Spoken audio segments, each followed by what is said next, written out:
अदाकारा फराह सादिया का कहना है कि एक वक्त में सैकड़ों लोगों से मोहब्बत की जा सकती है। फराह सादिया एक सीनियर पाकिस्तानी अदाकारा और मेज़बान है जिन्होंने पीटीवी के ड्रामा सीरियल बंधन में मरकजी किरदार के जरिए शोहरत हासिल की। बंधन की शानदार कामयाबी के बाद फराह सादिया पीटीवी के दीगर ड्रामों में भी नजर आई। उन्होंने 15 साल तक मॉर्निंग शोज की मेज़बानी की। फराह सादिया आला तलीम याफ्ता हैं, PhD की डिग्री रखती हैं और हाल ही में उन्होंने निजी टीवी के ड्रामों में अदाकारी में वापसी की है। तहम अब निजी टीवी के शो में अदाकारा ने कहा कि पहली मोहब्बत के बाद हुई।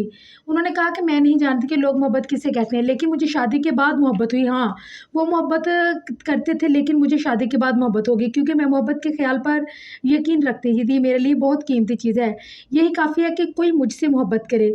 फराह सादिया ने कहा कि पहले मुझे लोगों से मोहब्बत की तवक्को नहीं थी, अब मैंने खुद से मोहब्बत की तो तवक्को नहीं रखी। मोहब्बत में तब्दीली जैसे मैंने माँ बाप, शोहर, फिर बच्चों से मोहब्बत करती हूँ और एक वक्त आएगा जब मैं अपनी बहू से भी मोहब्बत करूँगी। आप एक वक्त में सैकड़ों लोगों से मोहब्बत कर सकते हैं।